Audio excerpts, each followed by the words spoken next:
एक बार जंगल किनारे एक गांव था। उस गांव में पूजा नाम की एक औरत रहा करती थी। उस औरत को जानवरों से बहुत प्यार था। इसी कारण जंगली जानवर उसके अच्छे दोस्त बन गए थे। कई बार तो शेर भी गांव में आ जाते थे। अरे शेरा, तुम यहाँ कहाँ आ गए? तुमको किसी गांव वाले ने देख लिया तो मुझसे लड़ेगा आकर। तुम यहाँ से चले जाओ। लेकिन तभी गांव के सरपंच वहाँ आ जाते हैं और पूजा को गुस्से में बोलते हैं। पूजा, ये क्या है? आज तुम्हारे चक्कर में शेर ही आ गया गांव में। देखो, मैंने तुम्हें पहले कई बार मना किया था, लेकिन तुम नहीं मानी। इससे पहले गांव के लोग नाराज हों, तुम अभी यहाँ से चली जाओ।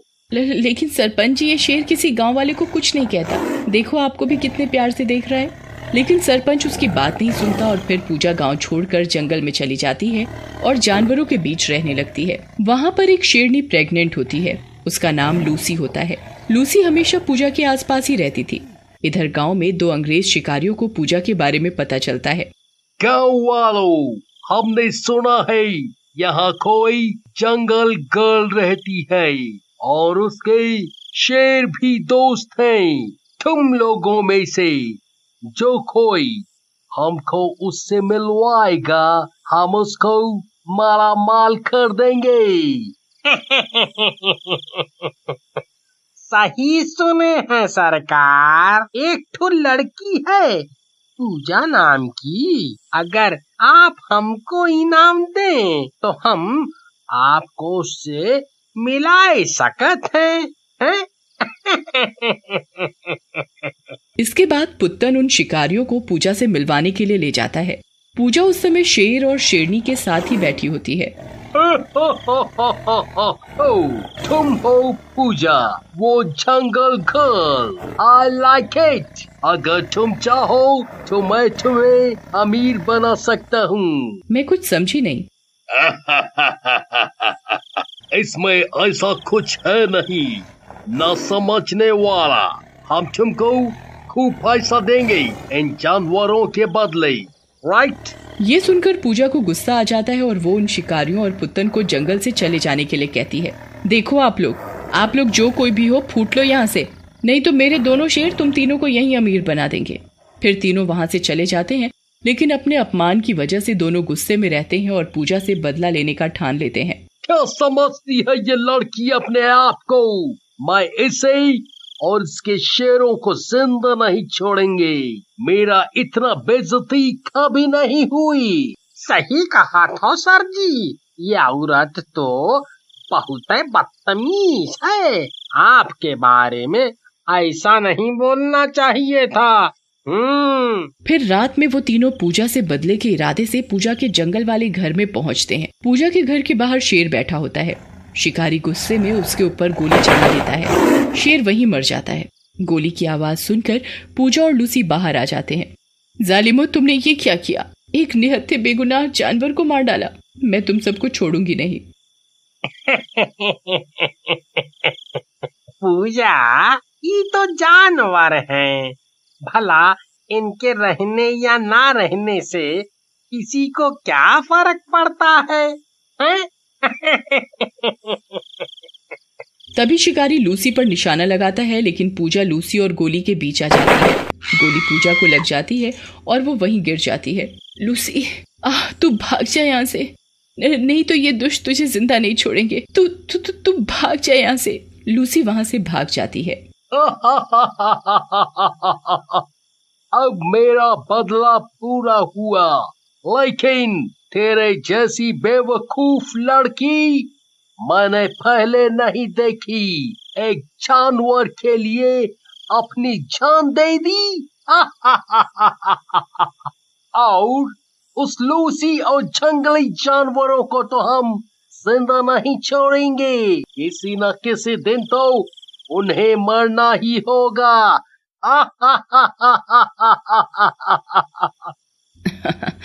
तेरे जैसे घटिया इंसान ये बात नहीं समझेंगे और मेरे रहते तू लूसी और जंगल के जानवरों को छू भी नहीं सकता।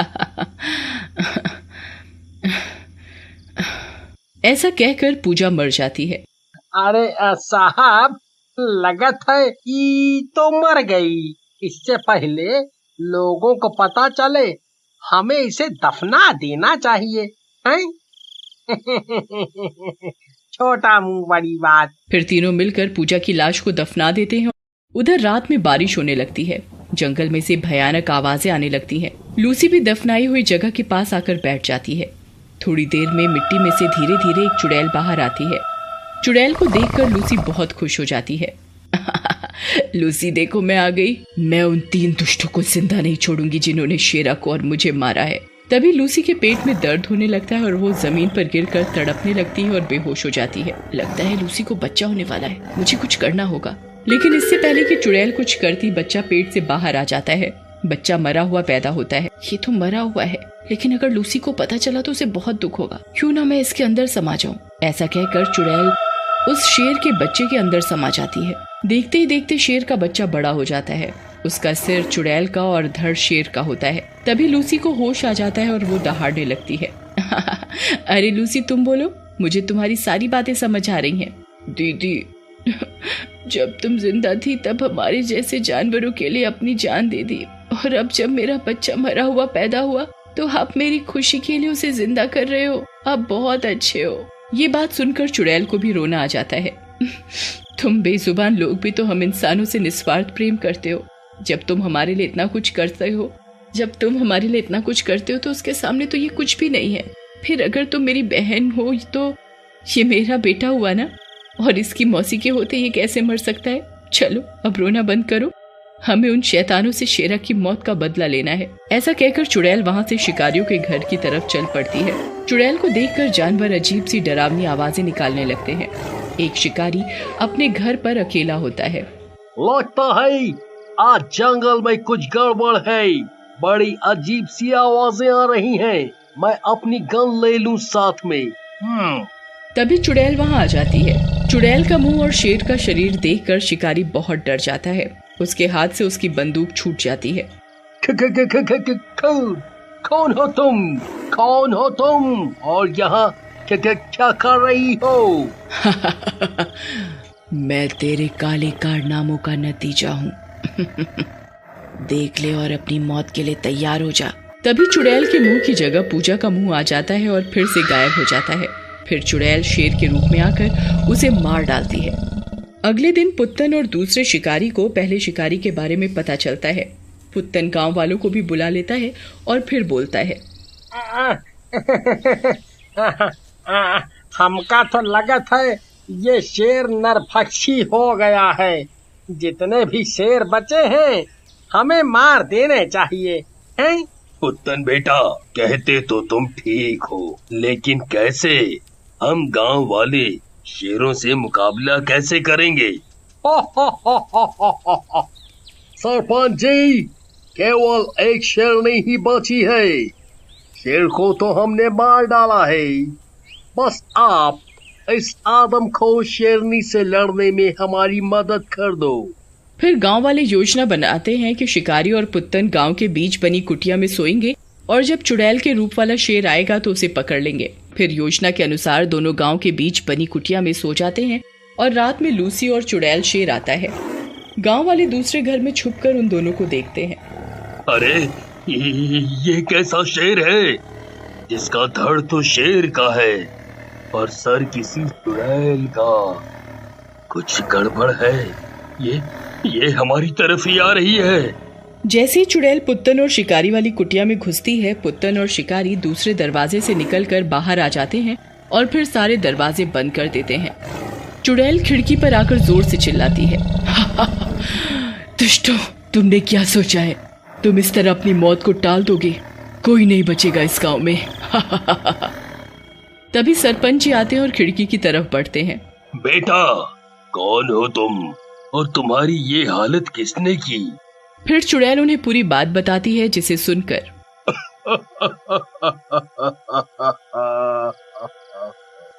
पूजा बेटी, हमें माफ कर दो। हमें नहीं पता था कि हमारी वजह से तुम्हारी जान चली जाएगी। हम तो बस इन शेरों से डर गए थे, लेकिन इन दुष्टों को भी इनके किए की सजा मिलनी चाहिए। सजा बिल्ली चाहिए। ऐसा कहकर सरपंच झोपड़ी का दरवाजा खोल देते हैं। लूसी और चुड़ैल दोनों शिकारी और पुत्तन को मार डालती हैं। पूजा बेटी, अब तुम अपना गुस्सा शांत करो। मैं और गांव वाले तुमसे वादा करते हैं कि अब से इन जानवरों का कोई शिकार नहीं करेगा। ठीक है सरपंच जी। लूसी, मैं तुम्हारे बच्चे को अपनी शक्ति से जिंदा करके जा रही हूँ, जिससे जब मैं इसके शरीर से निकलूंगी तब भी ये मरेगा नहीं। तुम जंगल में अब आराम से रहना और तुम्हें जब भी मेरी जरूरत हो मुझे बुला लेना। उसके बाद पूजा वहाँ से गायब हो जाती है। एक बार एक गांव के बाहर एक चुड़ैल और एक भूत बंधे होते हैं और गांव वाले उन्हें घेर कर खड़े होते हैं। वहाँ पर एक तांत्रिक भी बैठा होता है जिसने उन्हें बांध कर रखा होता है। भूत देखने में काफी ताकतवर दिख रहा होता है।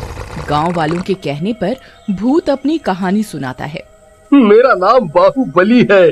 बाहुबली? क्या तुम सच में बाहुबली हो? वो जो बहुत ताकतवर थे और जिसकी ताकत के चर्चे सब तरफ थे। हाँ, मैं वो ही बाहुबली हूँ। लेकिन तुम्हारा ये हाल किसने किया?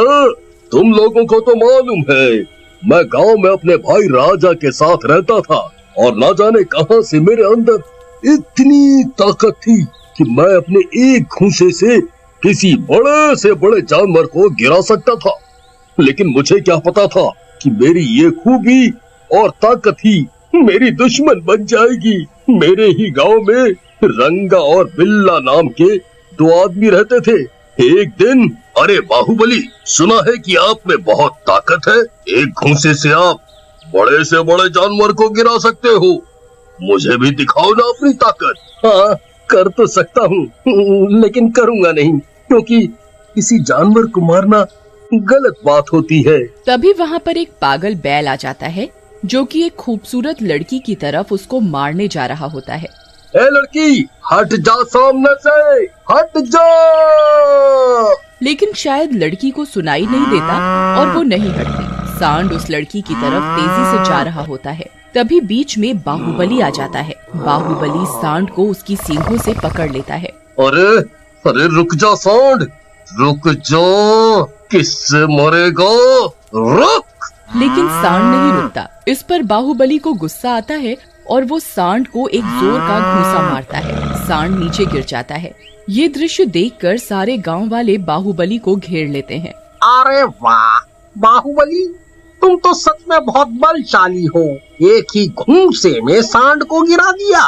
सभी लोग बाहुबली की वाहवाही कर रहे होते हैं कि तभी वो लड़की वहाँ आ जाती है। उसे देखकर बाहुबली उसे देखता ही रह जाता है। बाहुबली जी, बस भी करिए, अब क्या आंखों से एक्सरे करोगे मेरा? बस भी करो घूरना मुझे। जी जी जी जी, जी नहीं, कुछ नहीं, वो तो मैं, ये तो ऐसे ही। हाँ, क्या ये तो मैं ऐसे ही, मैं वैसे ही। मेरा नाम रुक्मणी है और मदद के लिए धन्यवाद। ऐसा कहकर लड़की वहाँ से चली जाती है, लेकिन बाहुबली को उस लड़की से प्यार हो जाता है। अरे बिल्ला, क्या लड़की है यार, मुझे तो लगता है इससे प्यार हो गया है भाई। बाहुबली का दम निकालने वाले भी हैं इस दुनिया में। लेकिन भाई, ये जमींदार की लड़की है, जरा सोच समझ कर इश्क करना। लेकिन बाहुबली बिल्ला की नसीहत पर कोई ध्यान नहीं देता और अगले दिन जब रुक्मणी कॉलेज जा रही होती है तो उसे रोक लेता है। रुक्मणी, मेरी बात सुनो, मैं तुमसे कुछ कहना चाहता हूँ। मेरी बात सुनो, मुझे लगता है तुमसे प्यार करने लगा हूँ। अच्छा, ये तो हर लड़का ही कहता रहता है। तुम्हें पता है मेरे पिताजी कौन है? अगर उन्हें पता चल गया तो तुम्हारी सारी आशिकी निकाल देंगे। इसके बाद रुक्मणी वहाँ से चली जाती है और रात में जब बाहुबली सो रहा होता है तब वहाँ कुछ गुंडे आ जाते हैं और जोर से दरवाजा पीटने लगते हैं। जैसे ही बाहुबली दरवाजा खोलता है, गुंडे उसको संभलने का मौका नहीं देते और पीटने लगते हैं। उनकी पिटाई से बाहुबली बेहोश हो जाता है। थोड़ी देर बाद जब उसे होश आता है तो उसे पास ही में एक चिट्ठी मिलती है और चिट्ठी में लिखा होता है, उस लड़की रुक्मणी से दूर रह, नहीं तो मैं तुझे जान से मार दूंगा। उसके बाद इस बात का पता रुक्मणी को चलता है और वो काफी दुखी होकर बाहुबली के पास पहुंचती है। ये सब मेरी वजह से हो रहा है ना मैं तुम्हें मिलती हूँ ना तुम्हारे साथ ये सब होता। तुम्हारी वजह से कुछ भी नहीं हो रहा है, तुम चिंता ना करो। मुझे ये जो कोई भी हो कुछ नुकसान नहीं पहुंचा सकता, और तुमसे तो मैं ही शादी करूंगा एक दिन। ये सुनकर रुक्मणी वहाँ से शर्माते हुए चली जाती है। उसी रात बाहुबली जंगल के रास्ते से जा रहा होता है, तभी वहाँ रंगा और बिल्ला पहुँचते हैं। और बाहुबली भाई कहाँ जा रहे हो? अरे कहाँ जा रहे